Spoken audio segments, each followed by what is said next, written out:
Well, hello everybody. Good morning, good afternoon, good night, I suppose. What have I left out? Good evening, maybe, wherever you may be, somewhere across the world. Thanks so much for joining us live here for today on Serverless Office Hours. We are streaming in so many channels, and that's what's awesome about our new platforms. We're on Twitch, we're on YouTube, AWS Events, we're on LinkedIn Live, and we're also on Facebook, so everywhere. So thanks so much for joining us. We love to know where you're joining us from, so please send us a message and tell us where you are joining from, so we can sort of say hello to our lovely serverless global community. I'm Julian Wood. I'm a developer advocate for primarily serverless here at AWS, which is an awesome, cool job. And I'm joined today by two super awesome data processing experts, and they haven't been on Serverless Office Hours before, which I'm astounded. I can't believe we've messed up with that, but so nice to have you. First of all, Elizabeth, tell us, why do you do serverless? Where have you come from, and what brings you up to today to being on Office Hours? Yeah, thanks, Julian. I'm so excited to be here today. This is my first time on Serverless Office Hours, or really any sort of AWS Office Hours or podcast. I'm joining from California. It's nice and sunny here, as it usually is. But I've been with AWS for 6 years, been part of the serverless community for about 4 of those. And I just really enjoy the efficiency that serverless can bring. You're taking modernization to really the next level, optimization to the next level. And yeah, I really like data because that's really how you can get any sort of information. So all the decisions are really made by data. And so I think it's really cool to look at the back end. So to be able to combine data and serverless is really why I'm here. So excited to be here.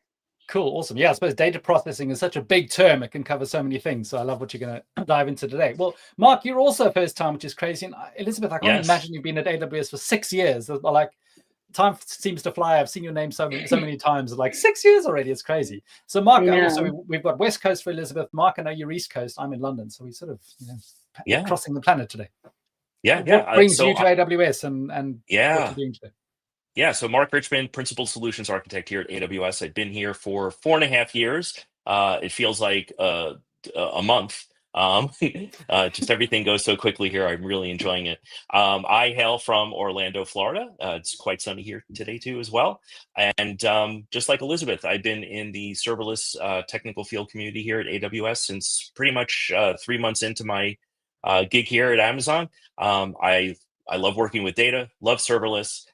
And now that Gen AI is the new hotness, I love bringing serverless to Gen AI and solving those really interesting problems for my customers. So very happy to be here today and talking about this really interesting topic. Awesome. Well, thanks, Mark. Mark has so far got his, tick box badge. He's mentioned Gen AI, so that's assures he's doing the right kind of thing. And yeah, data processing important. So, yeah, thank you so much for people who are joining us. We do have Gudetta joining us from YouTube from Chicago. Hello from Chicago. We've got Daniel. Welcome back, Daniel, from Sao Paulo in Brazil. We've got a howdy from Texas, John Walker. Ernest, I'm not quite sure. Thirtymans know me. Not quite sure if that's something, but welcome. Thanks for joining us via YouTube. We have quite a few people from YouTube today. So we mentioned data processing is a big kind of thing. So obviously we've got to scope it down a little bit. Elizabeth, what sort of data processing are we talking about today? Yeah, of course. And so I'm really excited to be able to talk about this today because Mark and I actually presented this topic for the first time at reInvent 2024, and we got a lot of really great engagement. And so we're really excited to be able to talk about it again.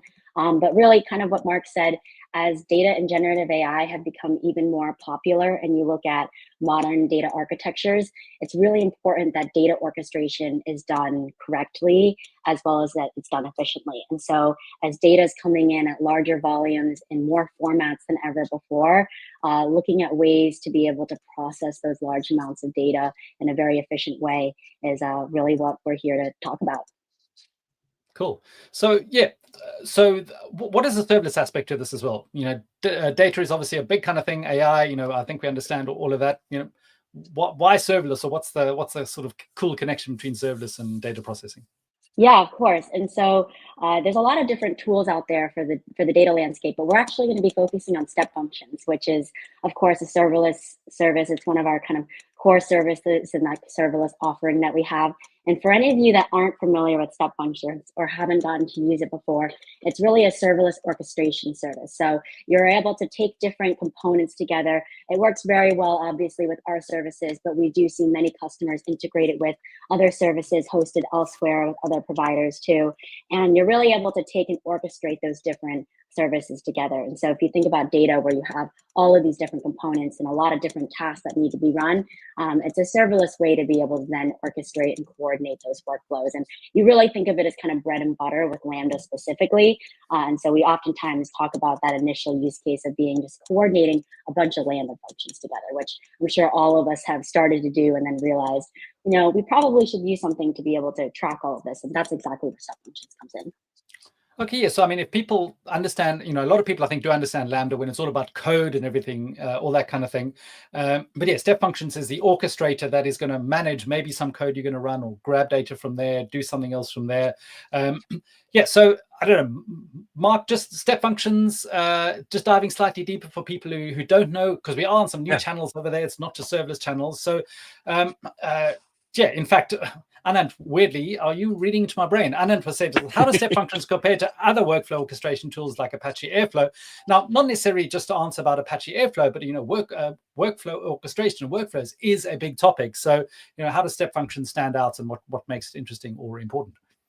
Yeah, that's a great question. And as serendipity would have it, both Elizabeth and I are also Airflow specialists. I happen to be a contributor to the Apache Airflow project. It's something that's near and dear to my heart. But what's interesting is that both Step Functions and Airflow solve similar problems in very different ways. And without going into too much of the computer science of it, what I like to think about more at a high level about orchestration is how to coordinate the execution of logic without having to worry about the actual compute that goes on underneath.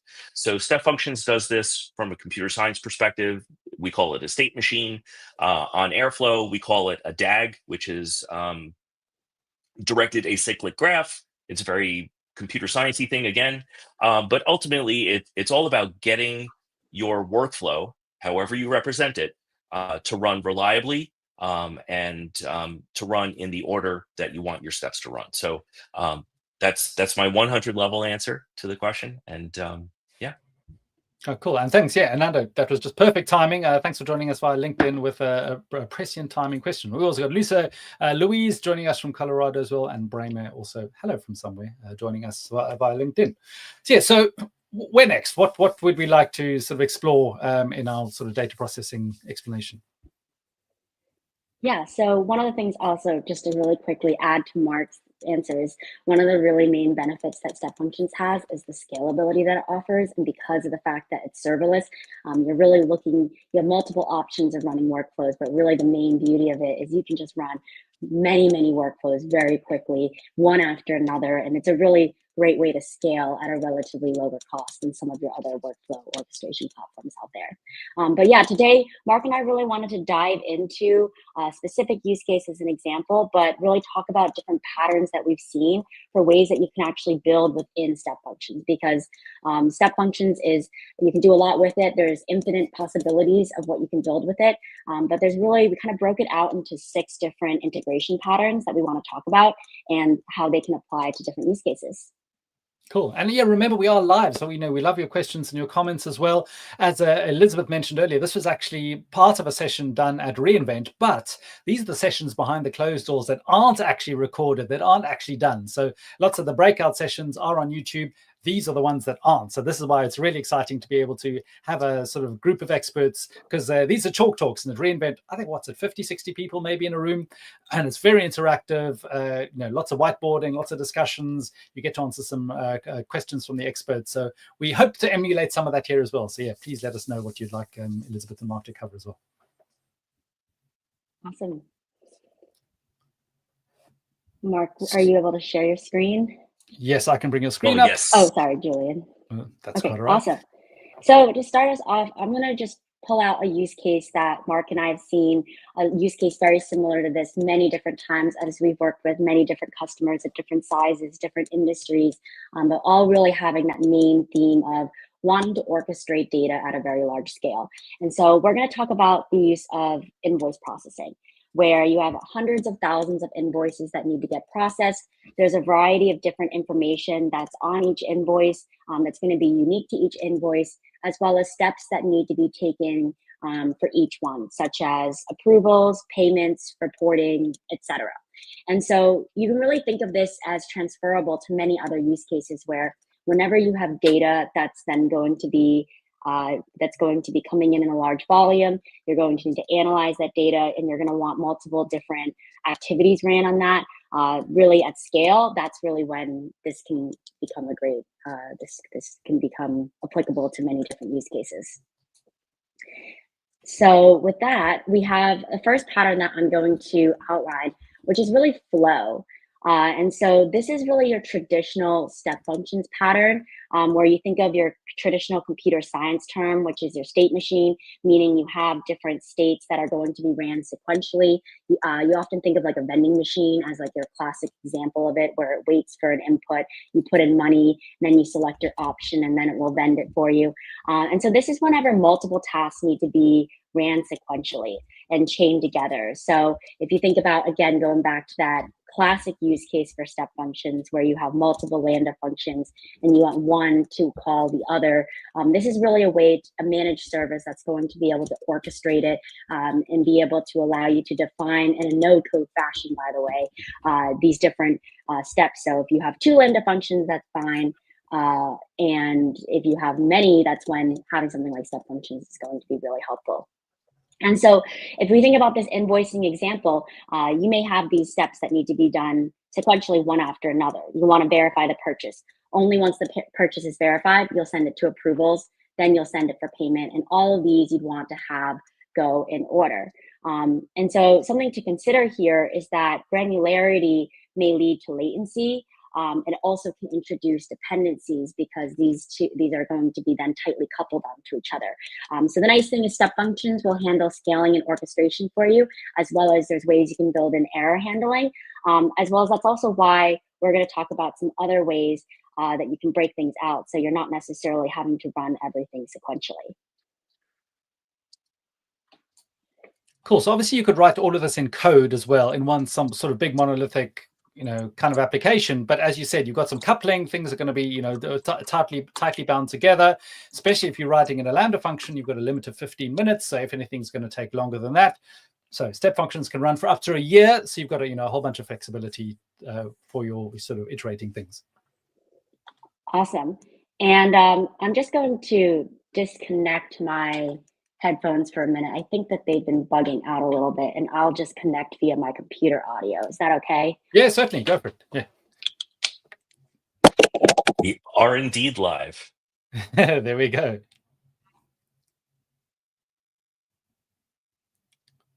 Cool. Let's see. We do have some other people who've joined us as well. Oh, we do have it looks as though we have Maxi Systems from Mexico City. We have Raul from Mexico as well. And we have Gustavo from Sao Paulo, sorry.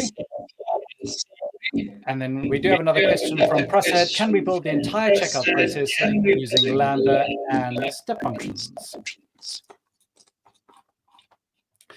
Elizabeth, I don't think we're able to hear you yet.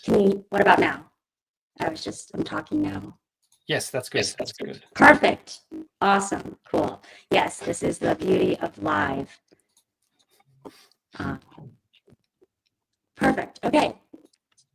So welcome to all those who just joined. So this is the second pattern that we have, and this is called the Iterator. So the Iterator, as the name sounds, is really just going to iterate over a collection of objects that you want to run logic on, which can be anything, but in a data-related workflow, it could be data transformation. So that could be anything from reformatting data, moving data from one place to another.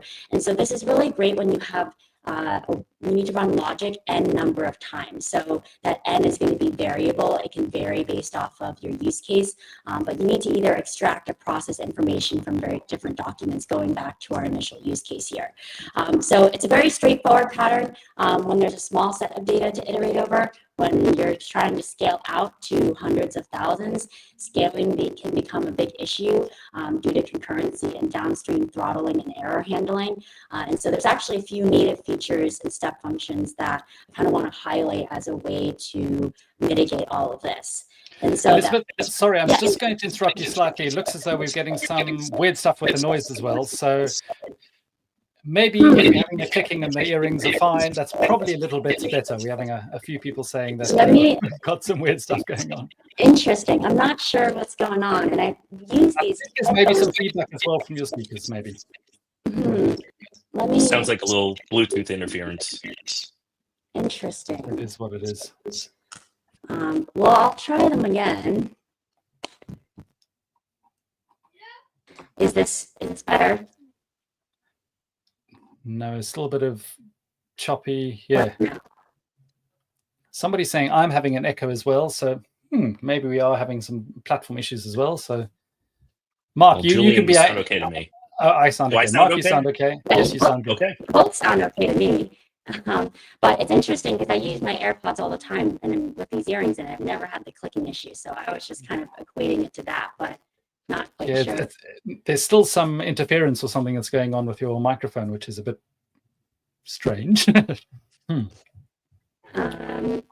Well, should we continue on, or I can try wired headphones? I have a third option here. Well, I think it's more the microphone probably than the headphones. So we shall. Well, the microphone's in this, in the AirPods. Okay. Well, let's try some wide ones and see how we go. So. Okay. What that has highlighted, and maybe this was a deliberate attempt, is all the people who watching us are telling us. Sebastian from Colombia as well. Wow, we've got Naveed from Pakistan. We've got more local people to us US friends. Shikar, thanks for joining us via YouTube in DC. Zimbabwe. Peter Gandawe from Zimbabwe. I'm originally from South Africa, so that's nearby. Aritra from India. Christopher from Ireland. I think the best thing Teberg is saying, well, is this AI speaking? Not at all. Elizabeth is way better than any AI. Awesome. What about now? Is it a little better? We also. Okay, So awesome. Thanks, Elizabeth.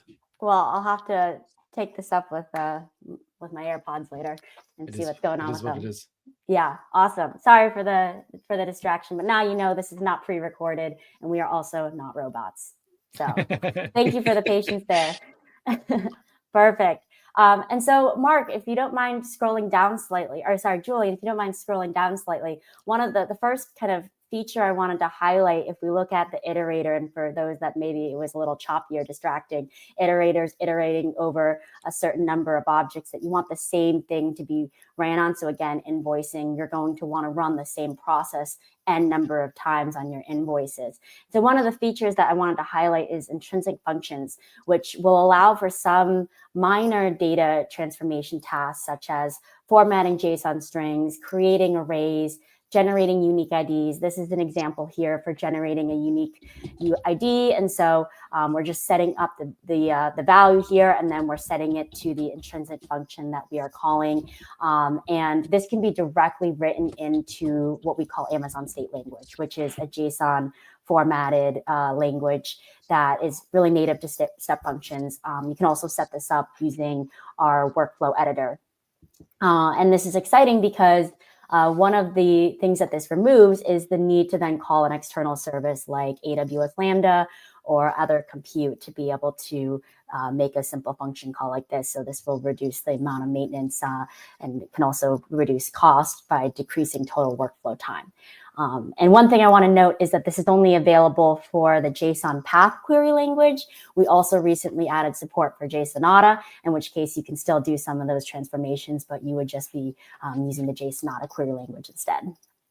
So quickly, just Elizabeth or Mark, JSON path, JSONata, these are ways that you can wrangle JSON step functions. Super powerful because you don't have to then spin up a Lambda function, run some code to do some little transformation. So the JSONata is new. Do you want to just dive quickly into what that means, especially for these intrinsic functions? Because I think a whole bunch of them go away, if I'm not mistaken. Yeah, so JSONata, if you come from an XML background like I do, and you're used to using transformation or path navigation functionality, like something like XPath, JSONata is the JSON analog of something like XPath, where you can actually traverse the nodes inside the JSON document without having to invoke, say, a Lambda function, for example, to be able to parse out that document, extract a value, and then return it back to the step function. With the JSONata expression, you can actually do that just all in line and have it work very efficiently. Cool. Thank you very much.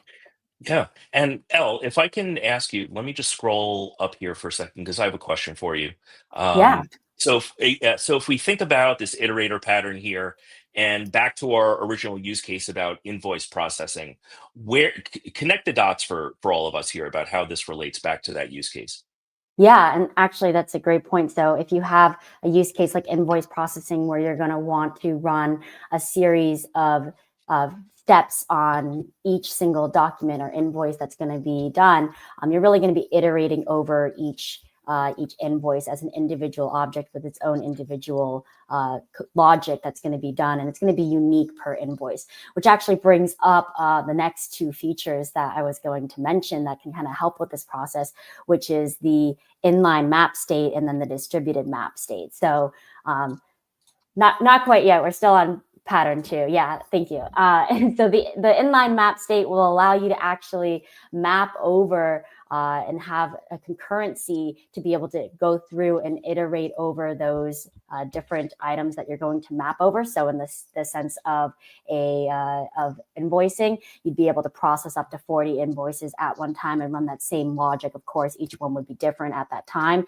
But if you're looking at a really large scale, which is why we're here today, we do have also distributed map, which will enable up to 10,000 concurrent parallel child workflows, and you actually have a sub step functions workflow within your original step functions workflow. So you'll have a parent workflow and then a child one within, and then you'll be able to run through that other workflow up to 10,000 parallel runs at one time. Cool. So this is the parallel processing. This is, I suppose, the secret sauce specifically with step functions, that you're not, iterating over 500,000 invoices one at a time. In series, this is parallel, and so it means you can do huge amounts of things at the same time, which speeds things up. Yeah, absolutely. And you can read from batch input data, and step functions will handle all of that configuration for you. You can set the amount of concurrency you would like, because of course, if you're using Lambda, you'll want to think about your Lambda concurrency or any sort of downstream workflow that's going to be affected by it. You can set up batching, you can implement your failures, write your workflow logic. But the great thing is you can actually read directly from Excel and JSON with millions of records from S3, and then output those records directly to S3 as well. And so you can really read millions of objects, process those very efficiently. And you can even set your child workflow to be an express workflow while your parent one's going to be a standard, or vice versa. So you really have a lot of flexibility with having that ability to really kind of nest your workflows there. Cool. So yeah, that you just brought up something. We've got two different sort of flavors of step functions: standard workflows and express workflows. Do we want to just cover the difference and how you would pick between the two? Yeah, so your standard workflows are going to be standard, meaning you're going to be looking at and paying based off of state transition. And so you're really going to be able to be drilling down into those workflows. They can be kind of quite long and complex. And Express is really a way, as the name said, meant to be very short and sweet run-throughs of those workflows. So there's going to be a max runtime of, I believe it's 5 minutes. And then it's going to be paid per run through of the workflow rather than state transitions. So if you're looking at a workflow and you want, you're going to have a bunch of child workflows that are going to be running in Express. You can put that into a standard workflow, so then you only have one state transition to go through, and then you can run those Express workflows concurrently at a large scale, or vice versa. Okay, cool. And Express workflows can be significantly cheaper at scale as well. Absolutely. Yeah, and there's actually a really great step functions workshop that talks about the large scale data processing with step functions. And there's a whole module, it's available to the public. And there's a whole module that just goes through, and you can play around and explore the difference in cost and performance of standard and express, and also a lot of the fine tuning configurations with distributed map state specifically. Oh, I will find out a link, but serverlessdan.com, which is a resource for all about serverless technologies. If you go, I think it's learn, and then on workshops, you can then select step functions or filter by step functions, and then you'll be able to do that. And that step functions workshop is awesome. I do love it. I do love it. We just did have a comment talking about the iterator pattern. Thanks, Ananda. How does the iterator pattern in step functions efficiently process a collection of items? And what are the best practices for error handling and optimizing logic for the data transformation workflows? Yeah, so the main thing is we always talk about you want to have item potency. And for those of you that may not be familiar with that term, what that really means is you want everything to be separated enough where if one item fails, it's not going to fail it's not going to fail the rest of the items there. So you really want to be able to have these kind of be decoupled from each other, even if the workflow itself seems or appears to be tightly coupled. So you do want to be architecting and implementing for item potency. And so Step Functions has some native features that actually implement error handling, where if there's a failure, you can actually set up for certain states a failure destination, as well as depending on what type of downstream task your step might use, that might have its own error handling built in itself. Like if you look at a Lambda function, for example, or if it's SQS that you're using, those both have separate error handling mechanisms that go into play as well.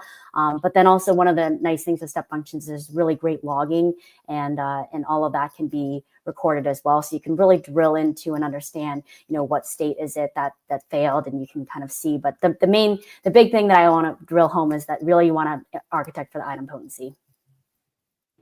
Cool, thanks. And then you can have different error handling, because I know for sometimes for the iterator, well, some of the different step functions thing, you can also have a sort of failure level, because sometimes if you've got 10 million somethings going on, you don't want to fail the whole thing if 1 out of 10 million fails.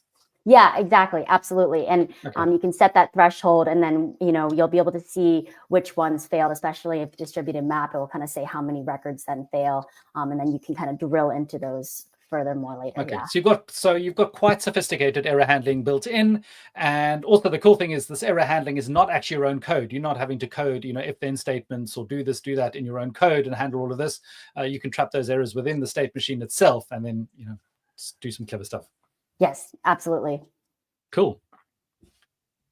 And so moving on to the third pattern before I hand it over to Mark, the third pattern we have is called scatter gather. And scatter gather is when you can split your process into n number and process in parallel. So essentially what you're looking at then is adding some parallelism, which then can, of course, add some efficiency to your workflow. And it kind of looks, and it may sound a little similar to the first process in that you might be able to have some parallelism here. But the difference is that this is all still within that single invoice, or that single essentially item that you're looking at processing in this data workflow here. And so the main thing you want to think about here is that you want to make sure that these are independent and that they're not going to be relying on one or another to be able to run. And so a good way I like to think about this is if you just have two things that can be done in parallel, then that's really a great use case for being able to save a little bit of time and be able to run those at the same time. So an example might be verifying all of the necessary information on an invoice, verifying that that is true, while also getting the appropriate approvals depending on the mechanisms that your team uses. Those might be two things that can be run in parallel. You might not necessarily need to wait for one, then the other to occur. So it's just a way that you can implement a little bit of concurrency within each item here. And oh yeah, Julian. I didn't want to stop you, so carry on. No, go for it. I was just thinking, sort of in my head, a difference between these two is sometimes because I know we had an example, somebody did a while back on Office Hours, where we had sort of, I think, an XML document or a JSON document that had, 100,000 lines, and the lines weren't related to each other. And so in a way, the single file in itself would be absolutely huge. And so you could import that in and then, split each line into a separate chunk and go over that as well. And then also another example I've thought of is that we've used before with serverless stuff is video. because, videos are huge, big files to load those in, and, that'll take a huge amount of processing. I know we did sort of, I think, thumbnails every 10 seconds for some sort of, I think it was serverless video when we did that at reInvent 2 years ago. And we needed a GIF created for every 10 seconds, I think it was. And that was a way that you could have a single video, split in effect the video into separate chunks, and then process each, 10 seconds of each part of the video. And so you could have hours of video. I think we did Werner's keynote, which was 3 hours or something. And, doing it all in series would take, tens of minutes to do.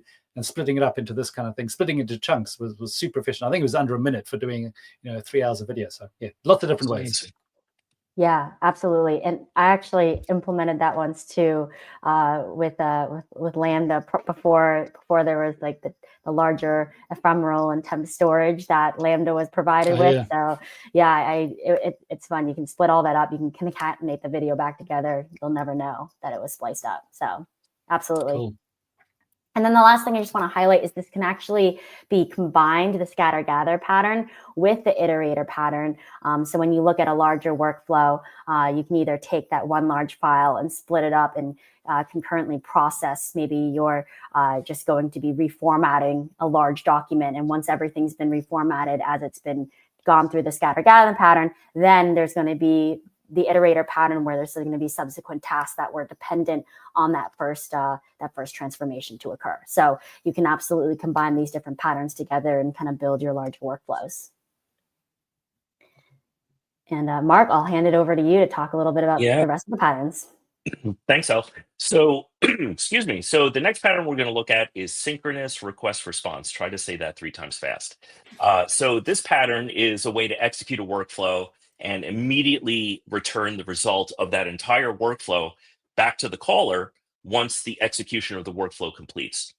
This is actually really, really useful if you need real-time results and you can wait for the workflow to finish before you continue on to some downstream processing. So how does this work? And I'll give you some examples of where this could be useful.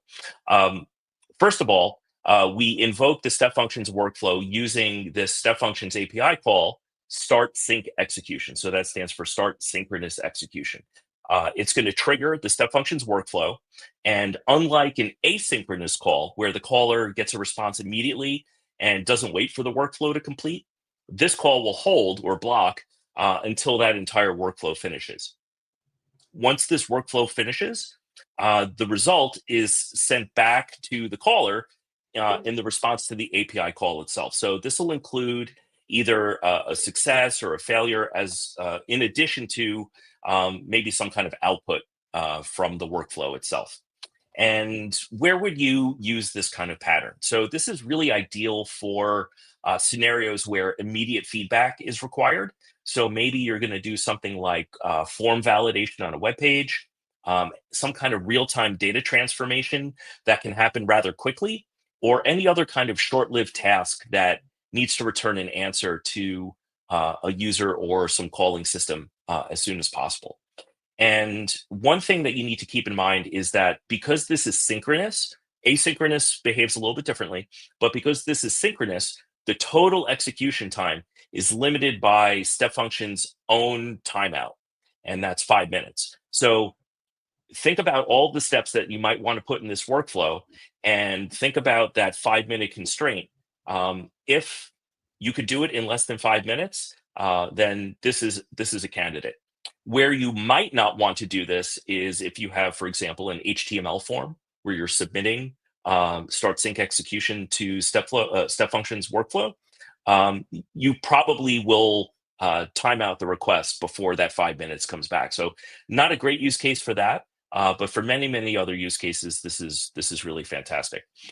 This is a really efficient way to manage that request response workflow, especially when they're just really short-lived and you need some kind of immediate result where you need to orchestrate multiple steps. And Mark, I have a question about going back to that. So if we were to tie this back to Gen AI, because I think all my customers are all working with Gen AI. I think probably a lot of you in the audience are working with Gen AI. Can you talk a little bit about how this would integrate with potentially some of the Gen AI services and offerings that AWS offers and what that might look like to be able to implement in any use cases that you've seen? Yeah, absolutely. That's a great question and really timely. I mean, Gen AI is the topic du jour. Pardon my French.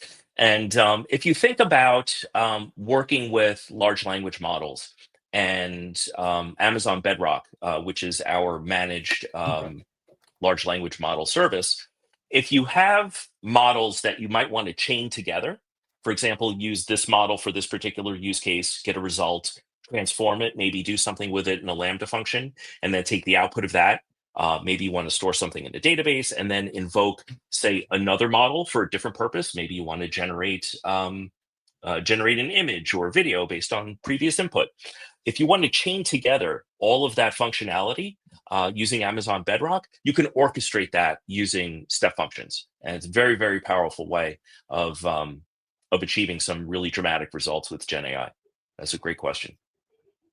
So is that on the sort of, I suppose, two parts on that? One is the sort of request response, where maybe you're going to ask a Gen AI for something and going to need to get some response from the LLM. Maybe you're going to call a tool, maybe you're going to call another API and sort of then get all the data together and return that maybe to your caller. So that would be a synchronous response. But I also think, I suppose, in the whole Gen AI world, there's a huge amount of data processing where you've got to grab stuff from somewhere. You've got to, maybe you've got to RAG it or put it in OpenSearch, or you've got to do something. And obviously there's JSON formulation, moving things around documents, maybe you're pulling stuff from invoices and having to put somewhere before Gen AI. So yeah, I think that's two use cases: actually getting information from your LLM models with some augmented stuff, and then also preparing your data for your LLMs. Yeah, indeed. I really think step functions and Gen AI are kind of like peanut butter and jelly, and I love working with them together. So let's continue on here. So this is a really interesting pattern. I use this all the time, and I recommend this for my customers that have to integrate with some external system or some third-party system that they don't necessarily have control over. This is called the callback pattern, and this is used to integrate some kind of asynchronous operation into a state machine workflow. If you think about the world without step functions and you were to say, do this in maybe a Lambda function or some other process, and you need to send a request to some third-party system and wait until that thing is done, your only option is polling, right? Is it done? Is it done? Is it done? Very wasteful and very error prone. So what you could do here with this pattern, it allows you to pause the execution of that step functions workflow, that state machine, and resume it when some external event or some service callback is received. So let's say, for example, in our invoice processing use case, maybe we have some external service that calculates, I don't know, maybe something like shipping fees or shipping time. And potentially there's some human interaction in that loop where it could take an indefinite amount of time, right? So what we would do here is we would initiate the state machine, and at some point in the workflow, you reach a state where this external service needs to be invoked. So say right here, this queue work step needs to go out to that third-party software or some external system that isn't managed by the step functions workflow. This can be a Lambda function. It could be some AWS service API or any kind of external service that supports some type of callback mechanism. When you invoke that external service, you need to provide that callback endpoint so it can notify step functions when the operation is complete. And that's typically a URL that's points to an API gateway endpoint or a Lambda function, for example. And what's cool about this is that the entire execution of this gets suspended, right? The whole state machine gets paused. And at that point, you stop paying. The execution remains in a waiting state until the external service sends that callback back to our endpoint. And this whole mechanism is done through this concept called a task token. You can think about this as just some opaque hexadecimal value that doesn't really mean anything to humans, but it's very meaningful to step functions. So what happens is when you, in this example, we're calling SQS, which sends something downstream to this receiver. When we make that call to SQS in the Amazon States language, when you do send message, if you're familiar with the SQS API, it'll do send message, and then it'll append, or you will append to the end of that call inside the Amazon States language, wait for task token. And what's going to happen is that the token is sent downstream to the receiver, and the entire workflow is suspended. The receiver does its work. It knows that task token because you sent it to it. And when it's done with its work, it's going to make that call back to that endpoint with that task token and say, oh, I completed successfully, or I failed, right? And this is the task that failed. So at that point, the execution of the workflow resumes, right? And then you start paying again. Typically, that includes the, like I said, the result, either success or failure or some other metadata that comes back. And what I really like about this is that it has inbuilt error handling. So Step Functions does have try catch kind of exception handling.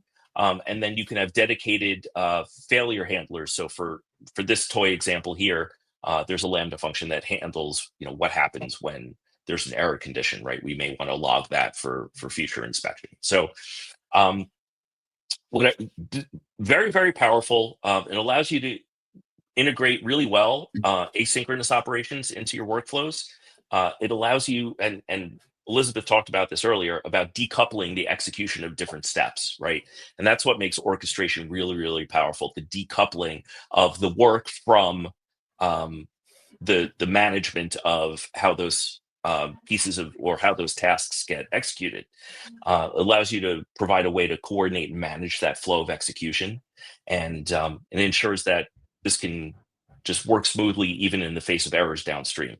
And what I really love about this is, I think maybe Julian, you mentioned this before, Step Functions can sit idle for a year if you're standard, not express. But if you're in a standard workflow, this thing could sit idle for a year. Maybe somewhere downstream there's a human in the loop, and she went and took a vacation for 6 months, or good for her, and then she came back and clicked the button. This thing would just resume, pick up where it left off, and you would not be paying a penny while that thing was sitting in suspended mode. So that's one thing. Going back to the question about airflow, as much as I like airflow, you're paying whether you're idle or not, and this is a really, really cost-effective way to manage that kind of workflow.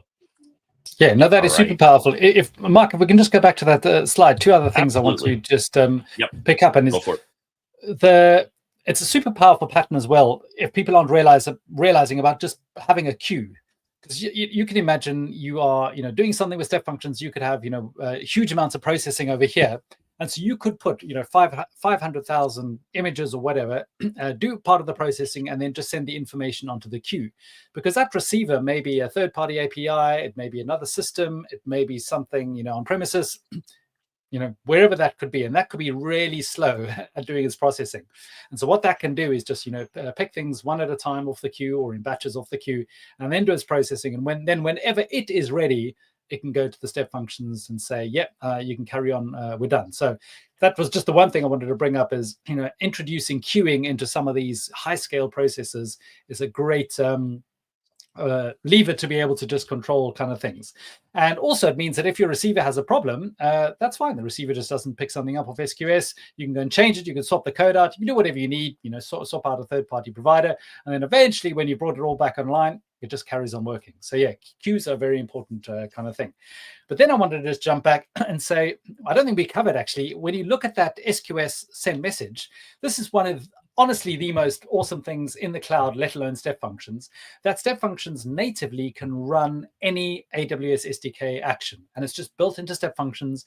You don't have to run a Lambda function. It's just an API call. And it's just the bit of JSON or the little bit of data that you would put in that API call to do something, to send a message with the payload, is just in Step Functions. So yeah, no code to run. You just configure that up. And that is, I keep forgetting, I think it's like 12 or 13,000 API actions that you can interact with. So yeah, this is a super powerful, and I do hate the term low code, but this is honestly a low code kind of way of doing it, because once you code that sort of SQS send message in your configuration, you never need to patch it. You never need to update it. As long as AWS doesn't break the API, which we don't do, yeah, that's just going to work forever. So yeah, so two important things. And I really love that, the part of Step Functions where you can just use any SDK action. Yeah, I love that Super as well. I write tons of APIs. Most of them use DynamoDB on the back end. And before that native integration, we would have to write a Lambda function to go off and write stuff to DynamoDB or do a lookup. Now I don't even have to write a Lambda function. I don't have to code, not too much. The ASL is about all I would have to code. And that native integration between step functions and DynamoDB to be able to do, put item, get item, update item, scan, query. You could do that all natively from within step functions, and you don't even have to be terribly proficient in programming to be really good at it and have it be very effective. So, sounds good to me. Yeah. Although yeah, GenAI makes programming much easier at the moment. I've been being able to crank out stuff much easier nowadays with our good Q assistants. Yeah. That's a whole other office hours for sure. All right, Definitely. and this is our last pattern here. So this is, as the name implies, running a job, and we call this .sync. We saw wait for task token in the previous slide. Here we're looking at something called .sync, and this suffix, as the name implies, it allows step functions to wait for some long-running job to complete before moving on to the next state in the workflow.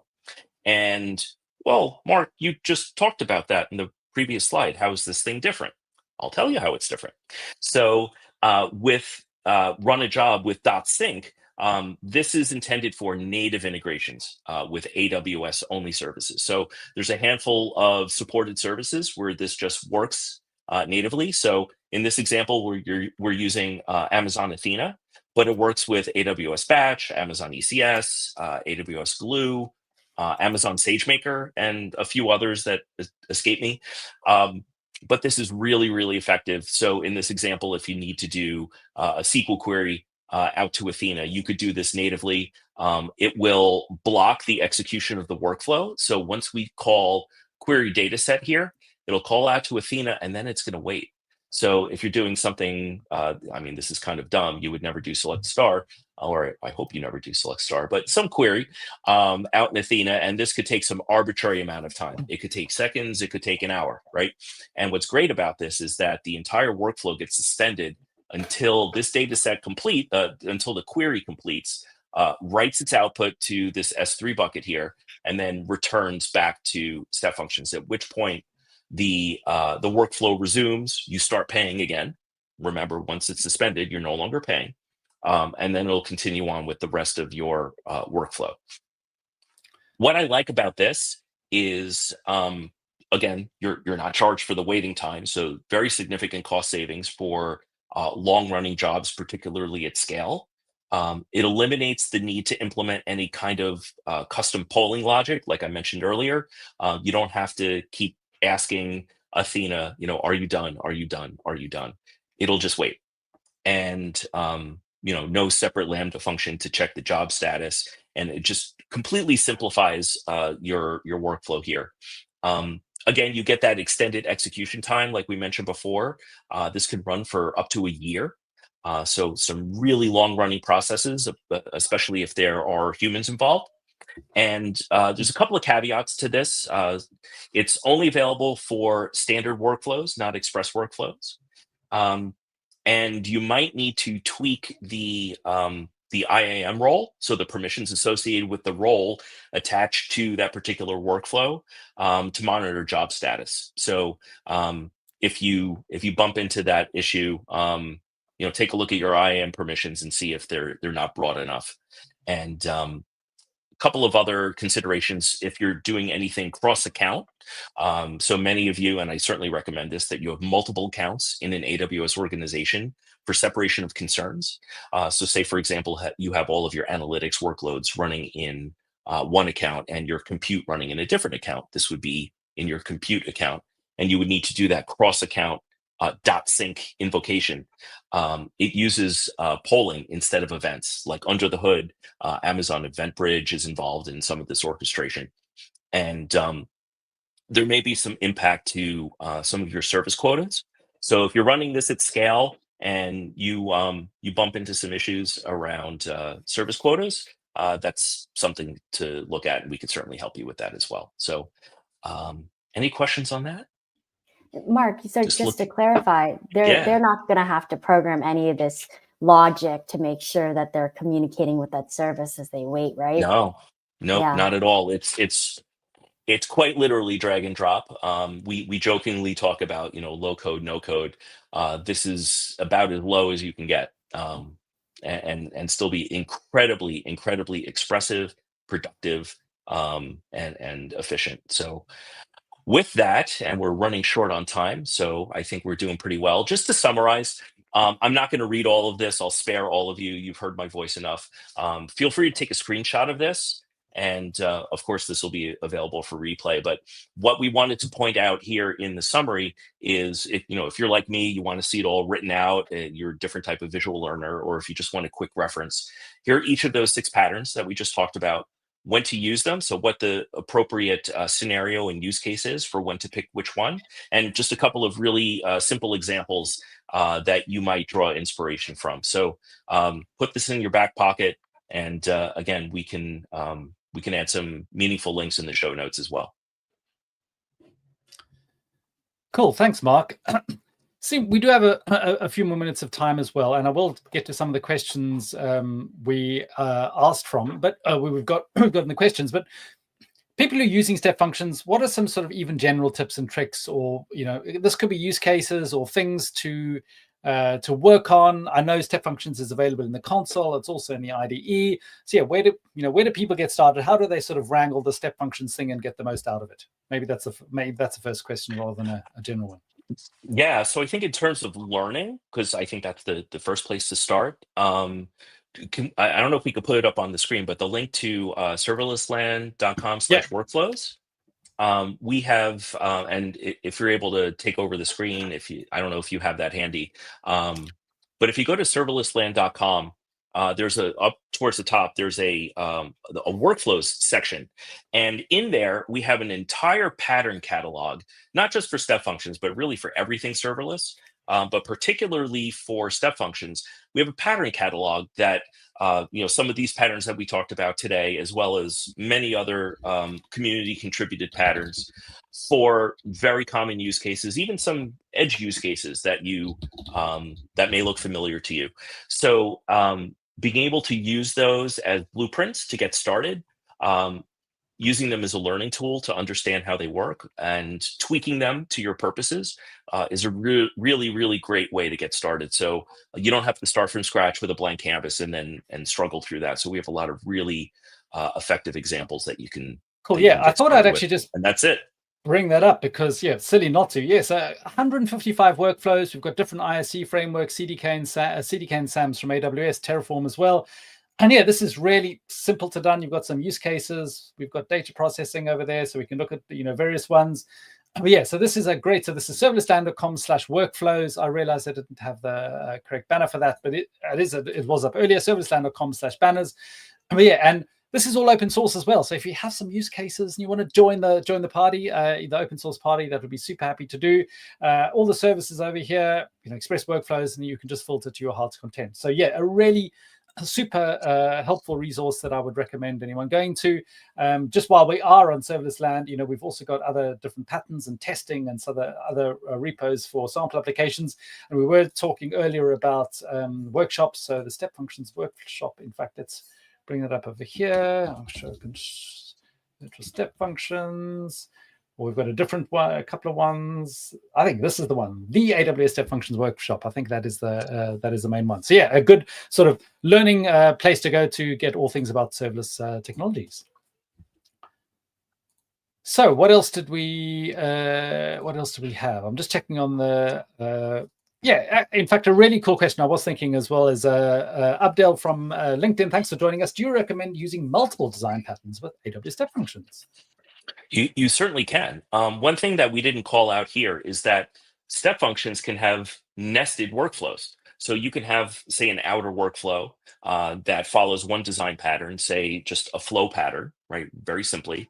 And then a nested step function inside that maybe implements the scatter gather pattern, all as one execution. You got to be a little bit careful with that because it can get a little tricky to debug.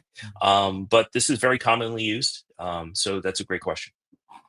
Cool, excellent. And then actually, random LinkedIn user, we're not quite sure. Will this be available as a recording? Yes, all of the serverless office hours do stay as a recording. Depending on the channel you're coming from, if you're coming from AWS Twitch, it's available via twitch.tv/AWS/videos.